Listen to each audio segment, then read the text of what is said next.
The German invasion of the Soviet Union in June 1941 created the conditions in which partisan warfare would emerge as one of the defining elements of the Eastern Front.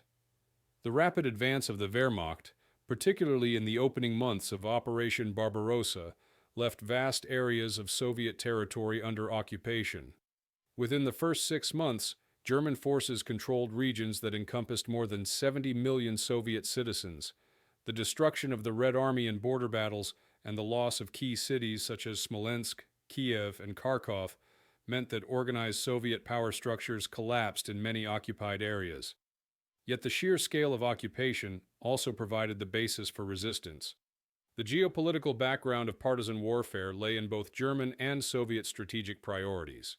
For Adolf Hitler and the Nazi leadership, the invasion of the Soviet Union was not merely a military campaign, but a war of annihilation.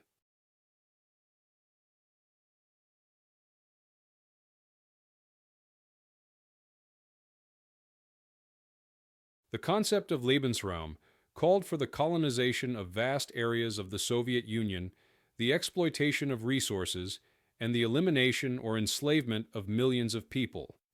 German military planning reflected this ideological dimension.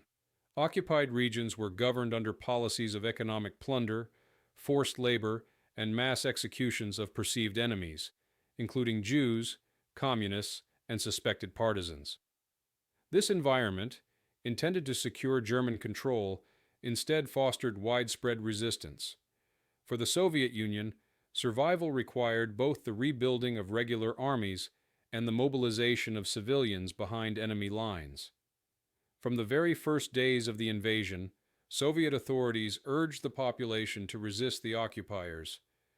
Stalin's speeches in July 1941 emphasized the need to sabotage German operations, destroy communications, and deny the invaders resources. The NKVD, which had prepared contingency plans for guerrilla resistance before the war, organized underground cells in occupied cities and villages. Many Red Army units cut off during the rapid German advance also became nuclei for partisan detachments, retreating into forests and swamps to regroup and continue fighting. The social and cultural context of occupied Russia also shaped the conditions for partisan warfare. Rural populations, already familiar with collective farming structures, often supplied the manpower for early partisan groups. Forests in Belarus, swamps in northern Ukraine, and the wooded areas of Smolensk and Bryansk provided natural cover for guerrilla activity. These terrains, difficult for mechanized German units to penetrate, gave partisan groups strategic sanctuaries. By contrast, in open steppe regions, partisan activity developed more slowly due to lack of concealment. Public sentiment in 1941 was shaped by shock, fear, and uncertainty. Many Soviet citizens initially hesitated to resist, uncertain of the Red Army's ability to recover and wary of German reprisals. At the same time, harsh German occupation policies quickly alienated local populations. The seizure of food, the destruction of villages, and mass shootings turned many who had been indifferent into active or passive supporters of the partisans. In Belarus, where German policies of terror were particularly severe, partisan recruitment accelerated sharply by late 1941. Military preparedness for partisan operations was initially limited. Soviet command expected rapid victory in 1941 and had not fully prepared for large-scale guerrilla warfare. The NKVD's pre-war plans had envisioned small underground cells and limited sabotage, not a vast movement encompassing hundreds of thousands. Early partisan detachments often lacked weapons, radios, or trained leaders.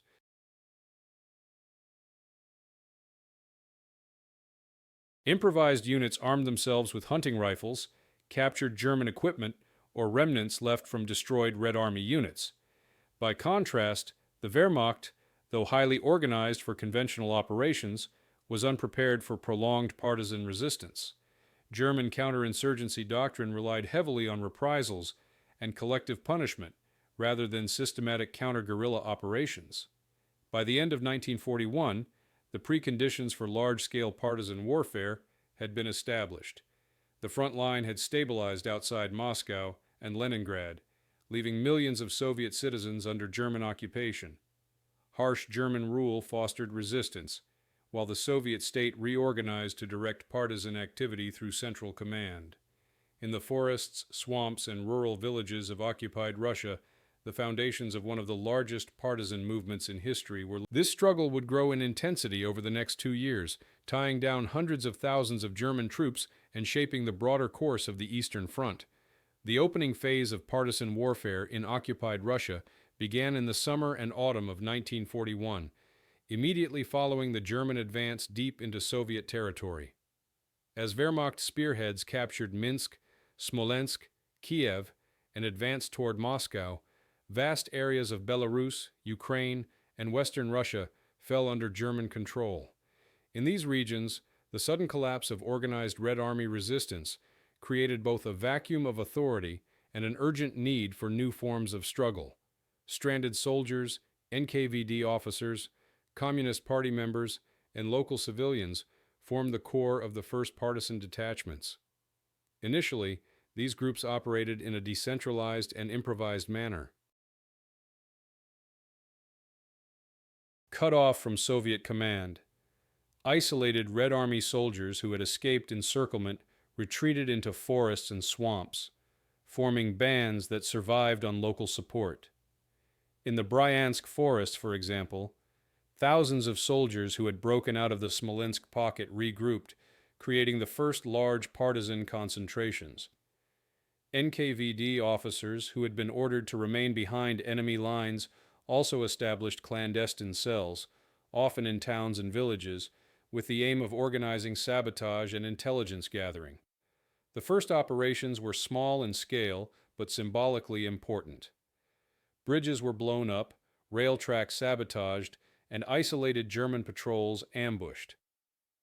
In Belarus, one of the earliest known actions occurred near Pinsk in July 1941, when partisans derailed a German train carrying supplies to the front. Such operations disrupted communications and forced the Germans. However, early successes were limited, as most groups lacked weapons, explosives, and coordination. German authorities reacted swiftly. The Wehrmacht and the SS introduced harsh reprisals against civilians suspected of aiding partisans.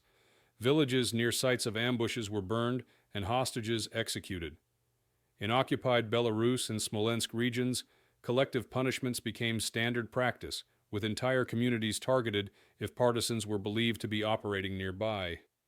These measures created an atmosphere of terror but also deepened local hostility to German occupation, gradually pushing more civilians toward resistance. Command structures in this early phase were fragile. Soviet central authorities attempted to maintain contact with partisan groups through radio transmissions and specially trained liaison officers sent across the front line.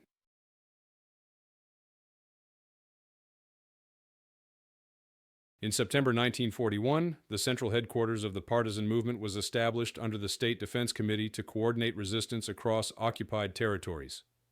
In practice, however, communication remained inconsistent. Many groups operated independently, making decisions based on local circumstances rather than following coordinated plans. The opening phase was also marked by the role of Communist Party activists. In towns that fell under occupation, underground committees attempted to maintain networks of resistance. They distributed leaflets, collected intelligence, and encouraged sabotage by workers in German-controlled factories or rail depots. Although Gestapo counterintelligence operations destroyed many of these cells, enough survived to maintain continuity with later, more organized partisan efforts. By late 1941, as the German advance stalled outside Moscow, partisan groups had already established. In Belarus, approximately 90 partisan detachments were active by November, while in Ukraine, groups operated in the Polessia swamps and the forests north of Kiev. The scale remained limited. Most groups numbered only 30 to 100 fighters, but their presence signaled that the war in the rear would continue alongside battles at the front. The opening phase thus combined improvisation, harsh repression, and the gradual creation of organizational structures. Though small in number and poorly equipped, the first partisans demonstrated that resistance was possible even in areas under firm German control. Their early actions set the stage for the expansion of partisan warfare into a major factor of the Eastern Front, one that would increasingly tie down German divisions, disrupt supply lines, and challenge the occupation regime in the years to come.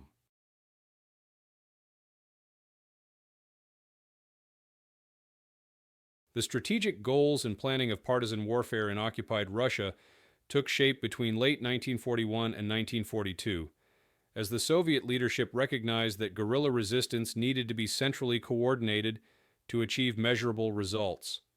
What had begun as a scattered, improvised movement of cut-off soldiers, local communists, and sympathetic civilians gradually evolved into a planned component of the Soviet war effort. At the same time, German authorities developed their own counter-strategies, seeking to neutralize partisan activity and secure vital supply lines to the front. For the Soviet state, the overarching objective was to transform isolated detachments into a unified partisan movement capable of supporting Red Army operations. In July 1941, Stalin called for the creation of underground networks and partisan units to disrupt. By May 1942, this process became formalized with the establishment of the central headquarters of the partisan movement under the State Defense Committee. Directed first by Panteleimon Ponomarenko, this organization coordinated partisan activity across Belarus, Ukraine, Russia, and later the Baltic states. Regional headquarters were set up in Moscow, linking partisan units to the central leadership through radio operators, couriers, and specially trained liaison officers. The strategic missions assigned to partisans were broad: sabotage of railways and bridges, attacks on German garrisons, intelligence gathering, and the disruption of resource exploitation. Particular emphasis was placed on the destruction of German logistics. The Wehrmacht depended heavily on railways to move fuel, ammunition, and reinforcements across the vast distances of the Soviet Union. Even minor interruptions could cause delays that rippled across the front. Soviet planners instructed partisans to focus on rail demolition, using explosives airdropped by the Red Army or improvised charges made from captured materials. Logistics for partisan warfare posed immense challenges. In the early stages, units survived largely through local support. Villagers provided food, shelter, and information, despite the risk of German reprisals. As the movement grew, the Red Army began to provide systematic aid. Aircraft delivered weapons, radios, and supplies to partisans in remote forests.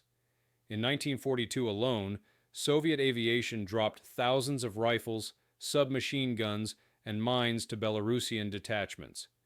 By 1943, whole brigades were sustained with external support, transforming guerrilla bands into organized formations numbering several thousand fighters. German objectives were the inverse: to eliminate partisan warfare as a threat to rear area security.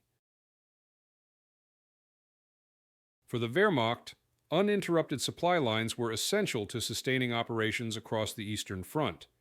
By 1942, German command recognized that partisan attacks were forcing the diversion of entire divisions to anti-partisan duties. Security divisions, police units, and SS formations were deployed to conduct sweeps of forested areas, supported by collaborators recruited locally. German doctrine emphasized rapid punitive actions, collective responsibility, and terror as means to deter support for partisans. Villages suspected of aiding resistance were burned, and civilians executed in reprisals. Both sides miscalculated in their strategic planning.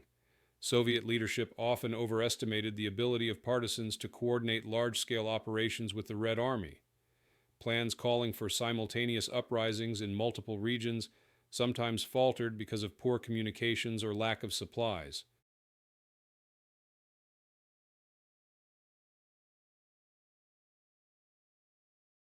At the same time, German authorities underestimated the resilience of partisan networks and the willingness of local populations to endure reprisals.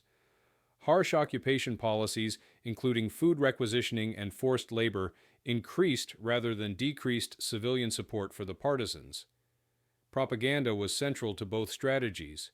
Soviet broadcasts and leaflets praised partisans as national heroes, linking their struggle with the broader fight of the Red Army. German propaganda depicted partisans as bandits and terrorists, justifying severe reprisals.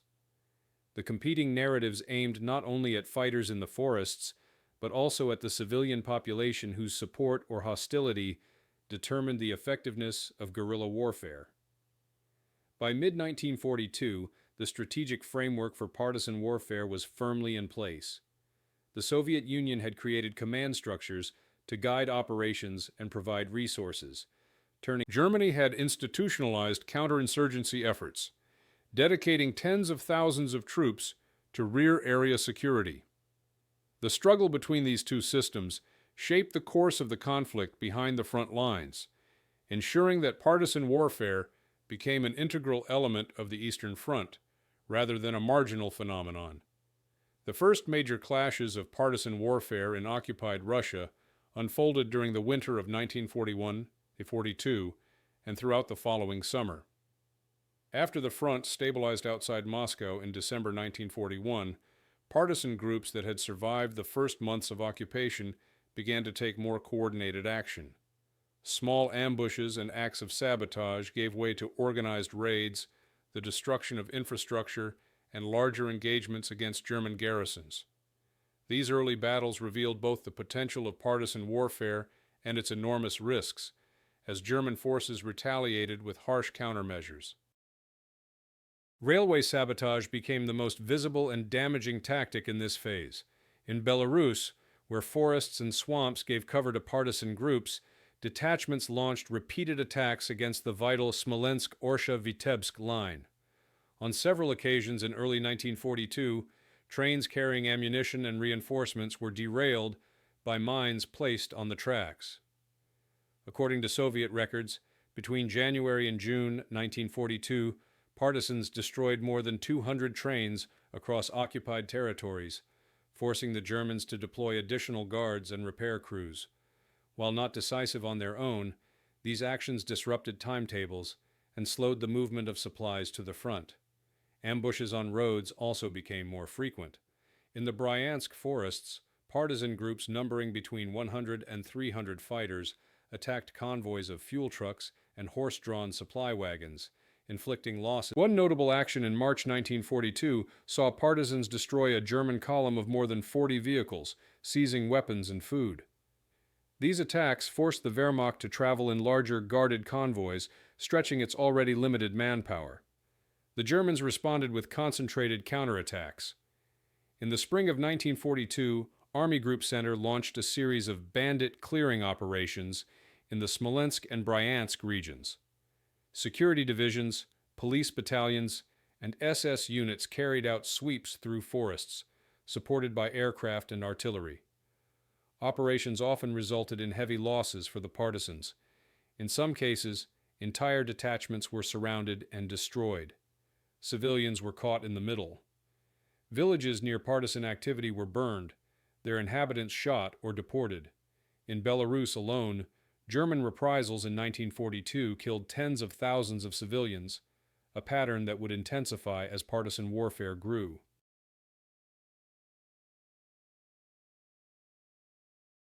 Despite these losses, the morale effect of partisan attacks was significant. News of successful ambushes and sabotage spread quickly, inspiring new recruits to join. Civilians disillusioned by German requisitioning policies increasingly provided food, intelligence, and shelter.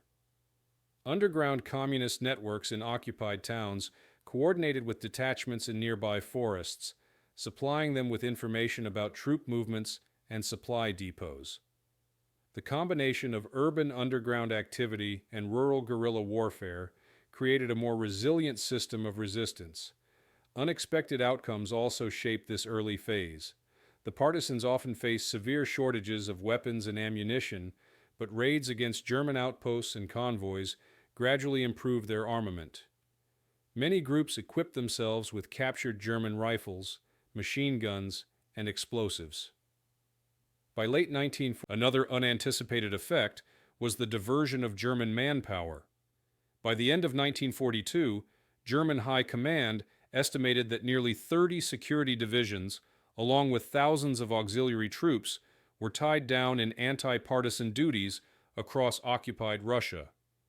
These forces were thus unavailable for frontline operations. Civilian impact during this stage was profound. While some communities hesitated to support the partisans out of fear of reprisals, others became deeply involved in resistance efforts. Women often played critical roles, acting as couriers, nurses, or intelligence gatherers. Children were used as messengers, exploiting their ability to move unnoticed. This broad involvement of the population made it difficult for the Germans to isolate the partisans from their base of support, despite widespread repression. By late 1942, the clashes of the first year had transformed partisan warfare into what began as isolated sabotage actions evolved into organized campaigns targeting German logistics and communications. The cost was heavy for both sides. Soviet sources counted more than 70,000 partisans killed in 1941–42, while German losses to partisan attacks and reprisals numbered in the tens of thousands. Yet the persistence of operations demonstrated that partisan warfare had become a permanent and significant feature of the Eastern Front. The first engagements had set the tone for a conflict that would escalate dramatically in the following years, as both sides adapted their strategies and intensified their efforts. The escalation of partisan warfare in occupied Russia occurred throughout 1942, when resistance expanded from scattered sabotage to a full-scale threat to German rear areas.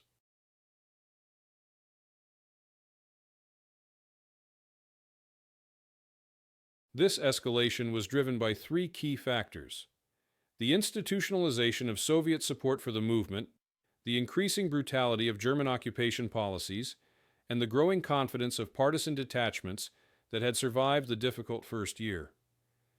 By the middle of 1942, partisan activity reached a scale that directly influenced operations on the front line, forcing the Wehrmacht to divert significant resources into counterinsurgency campaigns. One of the most significant developments was the steady increase in the size and coordination of partisan formations. While in 1941 most groups numbered a few dozen fighters, by summer 1942 many had grown into units of several hundred or even over 1,000. In Belarus, detachments under commanders such as Sider Kovpak and Alexei Fedorov organized larger raids that penetrated deep into German-controlled territory. These formations no longer focused only on derailing trains or ambushing convoys, but also began conducting operations against garrisons, destroying bridges, and disrupting communication nodes. Entire brigades were formed with more complex command structures, logistics, and intelligence networks. The Soviet state played a crucial role in this expansion. The central headquarters of the partisan movement, created in May 1942, coordinated the distribution of supplies, weapons, and radios. Aircraft from the Red Army's long-range aviation flew hundreds of sorties to drop arms and ammunition behind enemy lines. In some cases, partisan brigades received mortars, heavy machine guns, and explosives, enabling them to conduct operations similar to those of regular infantry. Radio links allowed detachments to report German troop movements, contributing valuable intelligence to the Soviet General Staff.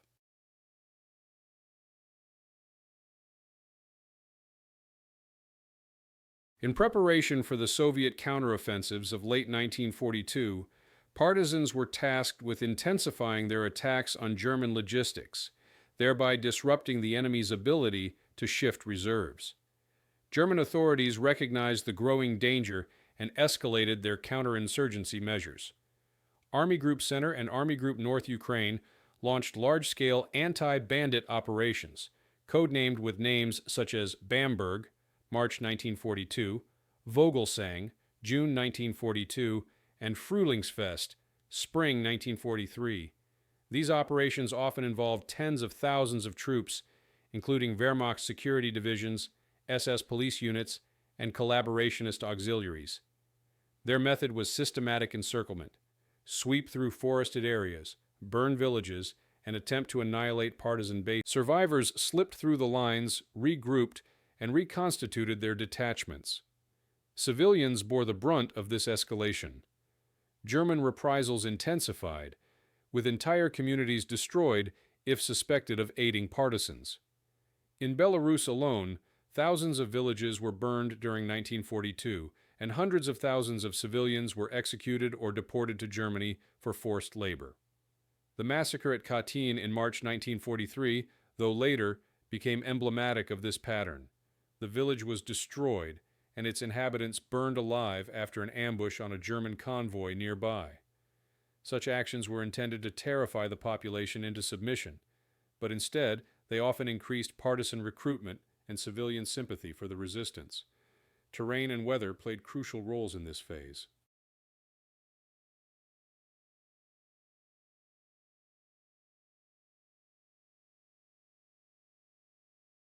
Forests and swamps in Belarus and northern Ukraine provided natural fortresses for the partisans, who adapted to conditions by building underground shelters, stockpiling food, and creating hidden hospitals. In summer, raids intensified as movement became easier, while in winter detachments relied more heavily on civilian support to survive. German forces, reliant on motorized transport, struggled to penetrate these areas, especially when snow or mud restricted movement. This asymmetry allowed partisans to survive even in the face of overwhelming numerical superiority during German sweeps. The morale of both sides was shaped by the escalating conflict. For partisans, each successful raid reinforced the sense that they were part of the larger Soviet war effort. Soviet propaganda emphasized their role as national heroes.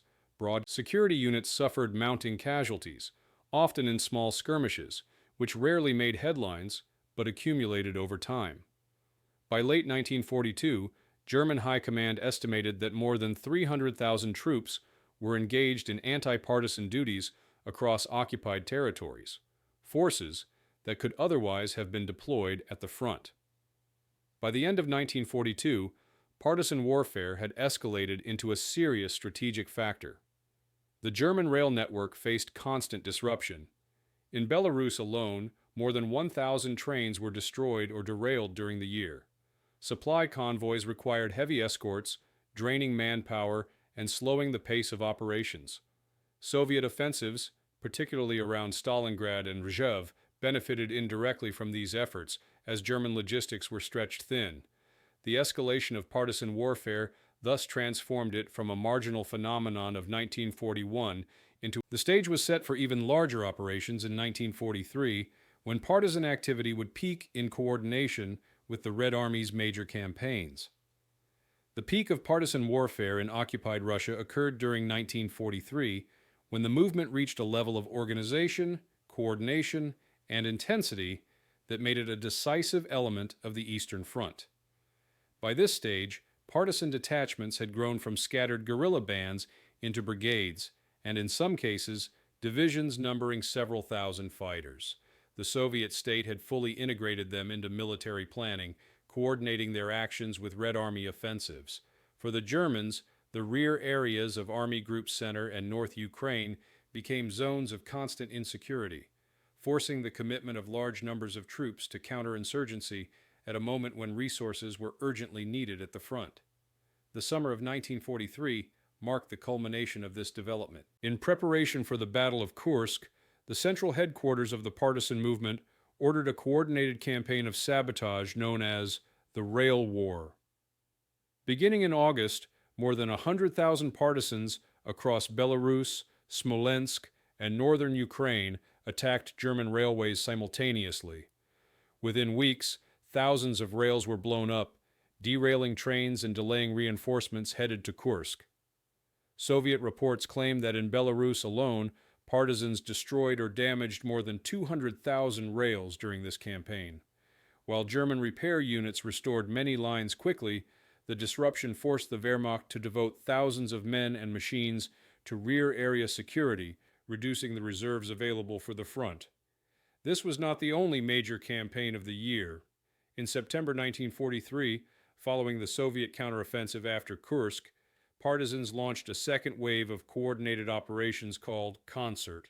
Again, tens of thousands of fighters struck railways, bridges, and depots. German reports acknowledged that during September alone, more than 1,000 trains were derailed or delayed across occupied territories.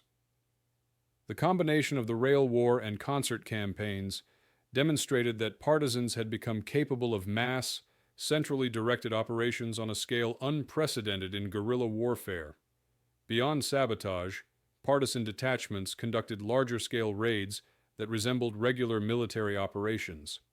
In Belarus, the brigade led by Sidir Kovpak undertook long-range raids into western Ukraine and the Carpathian region in the summer of 1943, covering hundreds of kilometers, destroying garrisons and spreading propaganda. These raids tied down entire German divisions and alarmed occupation authorities, who feared uprisings in regions far behind the front. Kovpak's units, numbering over 1,500 fighters, were supplied by air. Civilian suffering also reached its peak during this period. German counterinsurgency operations grew increasingly brutal as partisan strength expanded. In operations such as Cottbus, May 1943, German forces, including Wehrmacht security divisions, SS units, and police battalions, attempted to eliminate partisan bases in the Polisia and Vitebsk regions. These sweeps often resulted in the destruction of entire villages. German records show that in Operation Cottbus alone, more than 20,000 people were killed, many of them civilians accused of aiding partisans. Similar operations across Belarus and northern Russia produced comparable results. The policy of collective punishment devastated rural communities with the burning of homes, execution of hostages, and deportations to forced labor camps in Germany. Despite these losses, the morale of the partisan movement remained high. Soviet propaganda radio broadcasts relayed their successes, while Moscow newspapers printed stories of their raids and sabotage. This recognition reinforced the sense that partisan fighters were an integral part of the Soviet war effort, fighting the same enemy as the Red Army. Material support also increased. Aircraft flew thousands of sorties to drop weapons, explosives, and medical supplies. Some partisan units even received instructors and specialized equipment, including radio direction finders and demolition experts, further professionalizing their operations. For the Germans, the peak of partisan warfare created a strategic dilemma. By mid-1943, they had deployed more than 300,000 troops in anti-partisan duties across the occupied Soviet Union. These included security divisions, police battalions, SS formations, and Allied auxiliary forces. Yet despite the scale of this commitment, partisan activity continued to expand.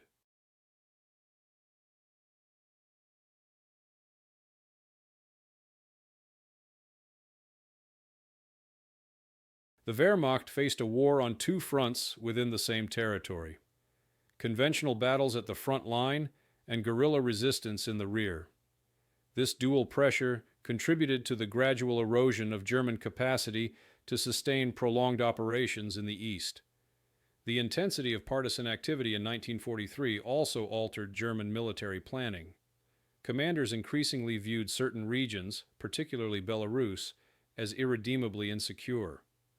Reports described vast partisan zones where German authority barely extended beyond fortified towns and rail lines.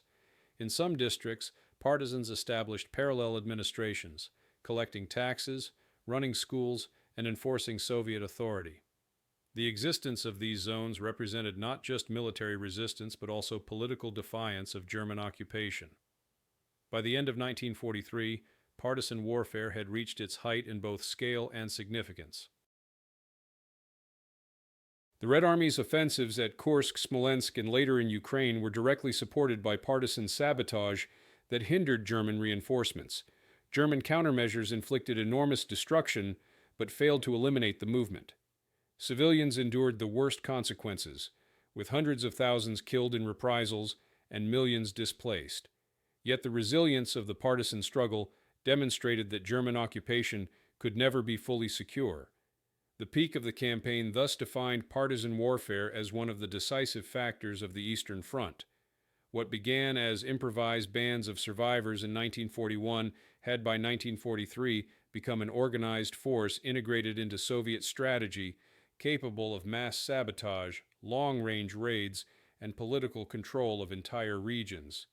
For the Germans, the reality was equally stark. No matter how many divisions were diverted to anti-partisan duties, the movement continued to grow.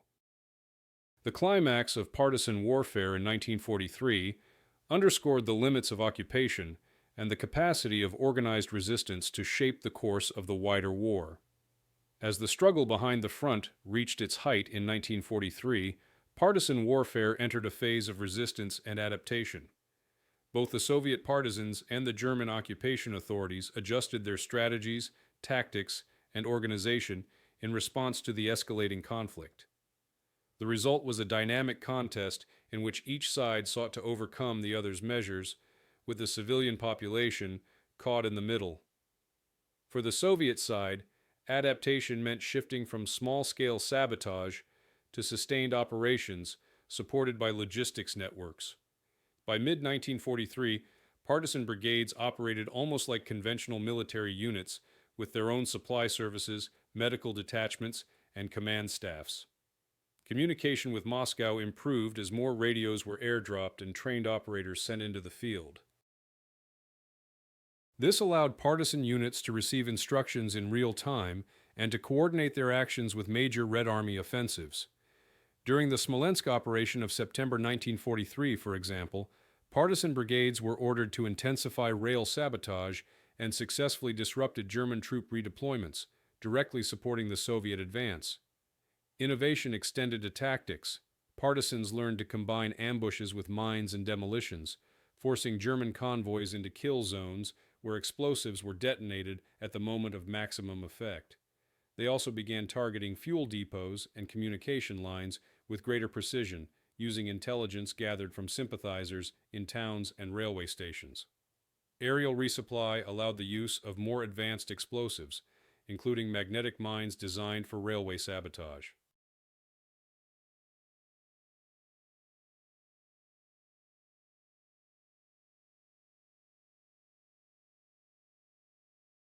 By the end of 1943, partisan units were capable of organizing attacks involving hundreds of fighters supported by mortars and heavy machine guns, blurring the line between guerrilla warfare and conventional battle.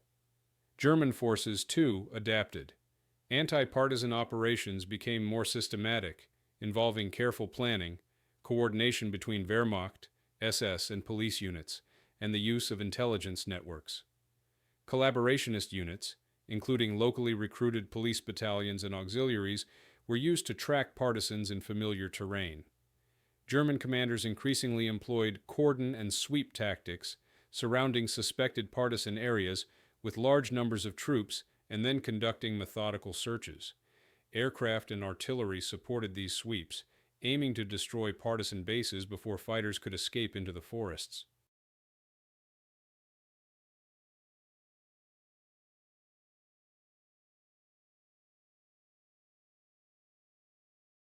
One significant adaptation was the creation of fortified strongpoints in key villages and towns, each garrisoned with sufficient forces to resist partisan assaults. These strongpoints were connected by secure lines of communication, limiting the partisans' ability to cut German supply chains completely. Mobile anti-partisan units, often composed of armored cars or light tanks, were used to respond quickly to reports of attacks.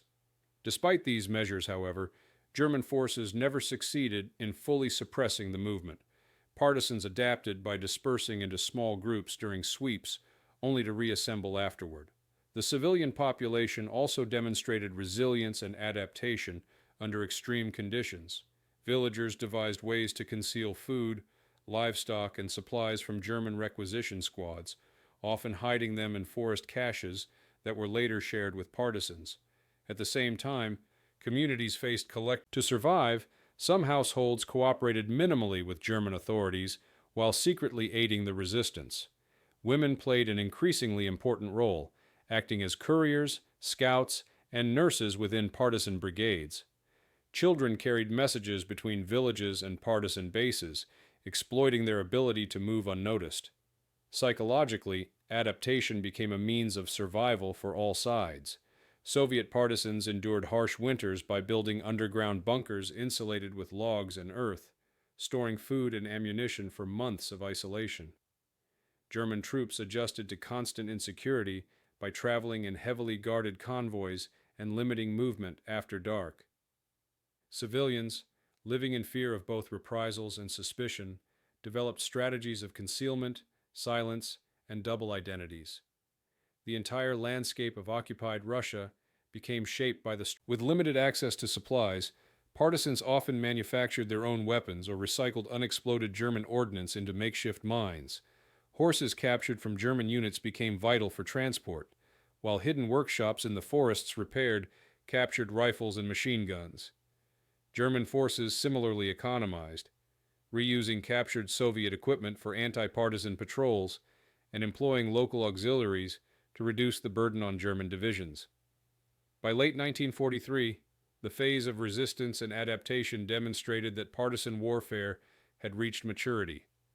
The Red Army and Soviet leadership had successfully integrated guerrilla activity into overall strategy, while the Germans had devoted hundreds of thousands of troops to counterinsurgency without achieving decisive results. Both sides had adjusted to the realities of prolonged conflict, but the initiative increasingly lay with the partisans, whose ability to adapt ensured their survival and growing influence. This constant cycle of measure and countermeasure foreshadowed the eventual collapse of German occupation, as partisan resilience undermined the very foundations of enemy control behind the Eastern Front. The turning point in partisan warfare behind the Eastern Front came in late 1943 and early 1944 as the Red Army began large-scale offensives that pushed the Wehrmacht westward. For the first time, partisan operations were not only auxiliary disruptions, but decisive contributions that directly shaped the outcomes of campaigns. The combination of Soviet military pressure from the front and partisan strikes in the rear created a dual threat that the German command struggled to counter effectively. One of the most significant examples of this shift was the role partisans played in Operation Bagration in June 1944. In the months leading up to the offensive, partisan brigades were instructed to intensify. On the night of June 19-20, a massive coordinated campaign destroyed thousands of rail segments, derailed trains, and cut supply lines just days before the Soviet assault. German reinforcements were delayed, fuel and ammunition failed to arrive on time, and command communications were disrupted. The Red Army's success in encircling and destroying Army Group Center in summer 1944 cannot be understood without acknowledging the partisans' role in undermining German logistics. The turning point was also marked by the transformation of partisan-controlled regions into liberated zones. By early 1944, especially in Belarus and parts of northern Ukraine, German control was reduced to fortified towns and major transport routes. Vast rural areas were effectively under Soviet authority, administered by partisan brigades and local committees.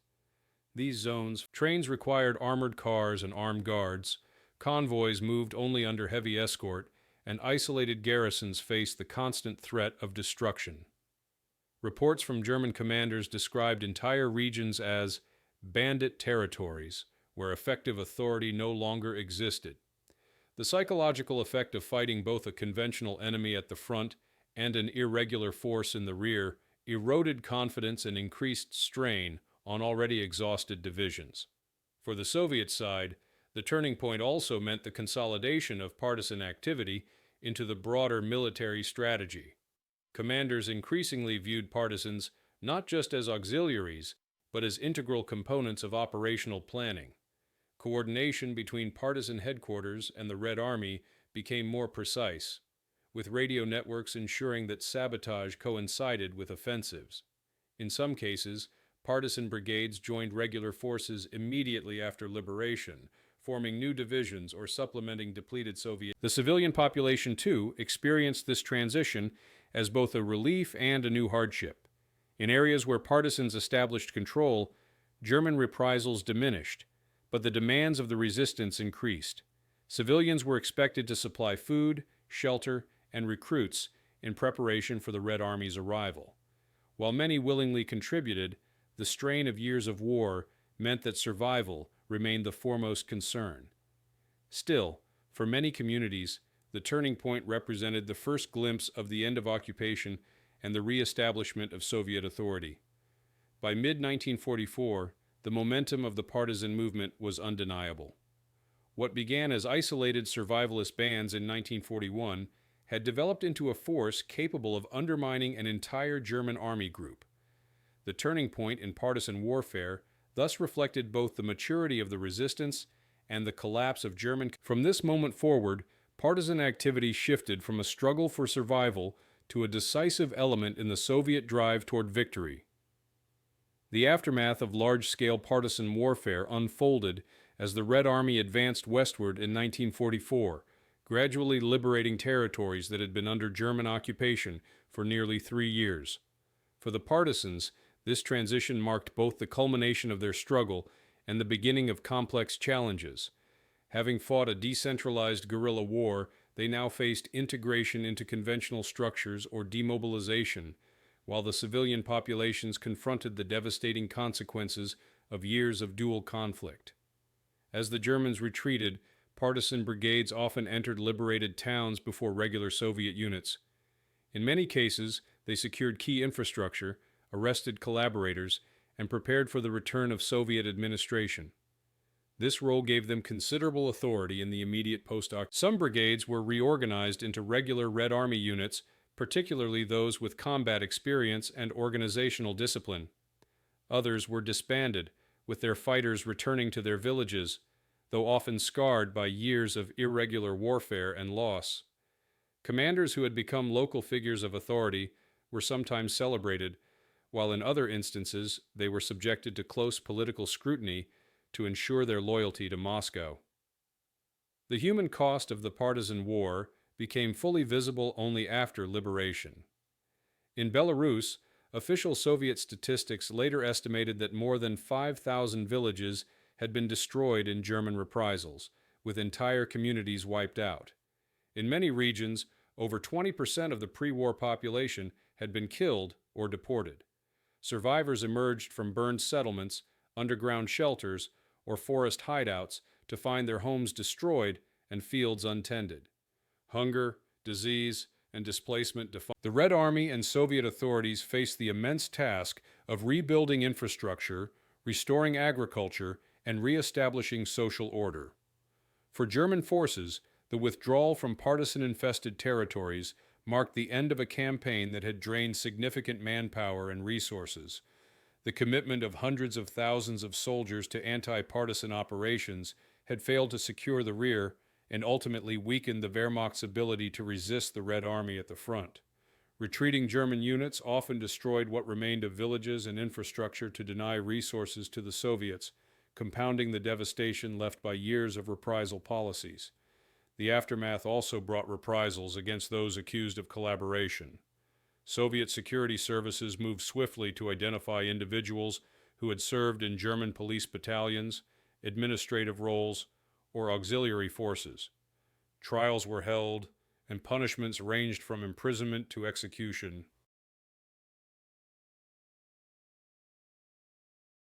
In many cases, the line between survival and collaboration blurred. Some civilians had cooperated with German authorities under duress while simultaneously aiding partisans in secret. Nonetheless, the return of Soviet power brought a rigid framework of justice that left little room for nuance. Humanitarian consequences extended beyond physical destruction. Families were fractured by loss, with many children orphaned or separated during deportations. Women who had served as couriers, nurses, or even fighters in partisan units often faced challenges reintegrating into post-war society, as their roles did not always fit traditional expectations.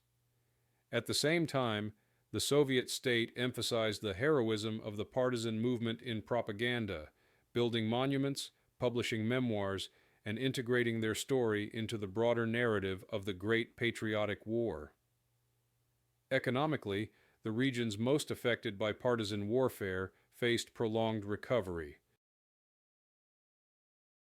Rail networks destroyed by sabotage required extensive reconstruction. Agricultural production lagged due to the loss of labor, livestock, and equipment. Villages burned during German sweeps had to be rebuilt from scratch, and in some cases, entire communities were relocated rather than restored.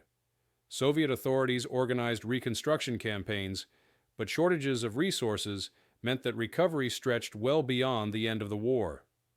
By the end of 1944, the partisan movement had largely fulfilled its wartime role. The immediate aftermath was a mixture of triumph and tragedy. Triumph in the sense that partisan warfare had significantly contributed to the German defeat. Tragedy in the realization of the immense human and material cost borne by the occupied regions. The devastation left behind underscored both the effectiveness of the movement and the brutal consequences of waging irregular war under occupation.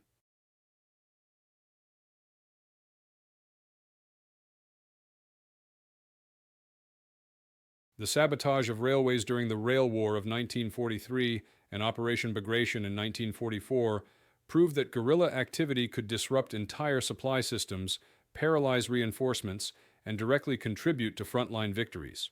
German commanders admitted that partisan activity forced them to divert hundreds of thousands of troops from the front, a strategic drain that weakened their fighting capacity. In this sense, the partisans represented a successful model of asymmetric warfare integrated into a state-directed military strategy. Politically, the Soviet state ensured that the memory of the partisan movement was framed as a story of unity and loyalty to Moscow. Monuments were erected in Belarus, Ukraine, and Russia to commemorate partisan heroes, while memoirs and official histories emphasized their role as defenders of the homeland. Commanders such as Sidor Kovpak, Alexei Fedorov. At the same time, the Soviet narrative often concealed the complexity of the movement, downplaying regional variations, independent actions, or conflicts between partisan units and civilians. The official story highlighted heroism, but left aside the harsher realities of reprisals, coercion, and the blurred lines of collaboration. The cultural significance of the partisan struggle extended well beyond the war years. Literature, film, and school curricula throughout the Soviet Union portrayed partisans as national icons. In Belarus especially, where losses were most severe, the partisan identity became a cornerstone of regional and national memory. Villages destroyed in German sweeps were memorialized, with Katyn becoming a central site of commemoration. This process shaped collective identity, linking the suffering and resilience of the population with the legitimacy of Soviet power. Historiographically, the legacy of the partisan movement has been the subject of ongoing debate. Soviet-era accounts emphasized its scale and coordination, sometimes exaggerating numbers to underscore its impact. Western historians initially questioned these figures, suggesting that partisan warfare was less decisive than claimed. More recent scholarship, however, acknowledges both the exaggerations and the undeniable scale of disruption inflicted on German logistics.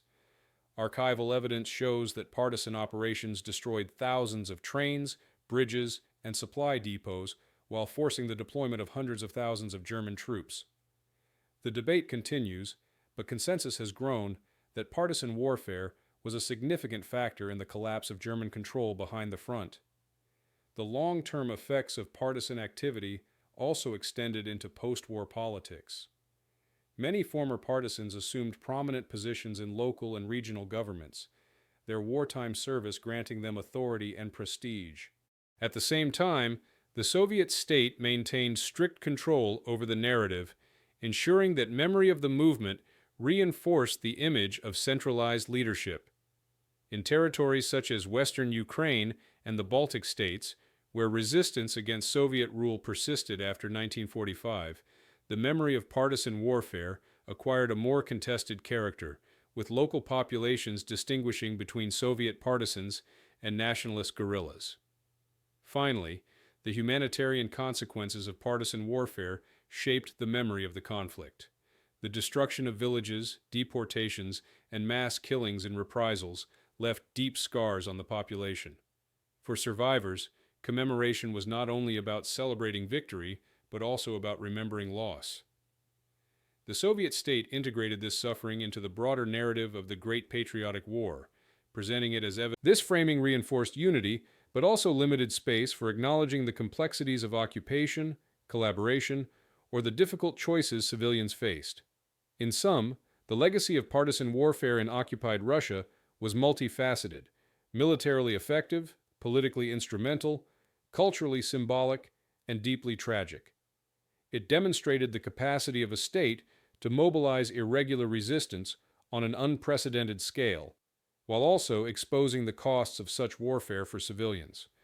Remembered as both a victory and a tragedy, the partisan movement stands as one of the defining elements of the Eastern Front, a struggle fought not only on the battlefields, but in the forests, villages, and railways of occupied Russia.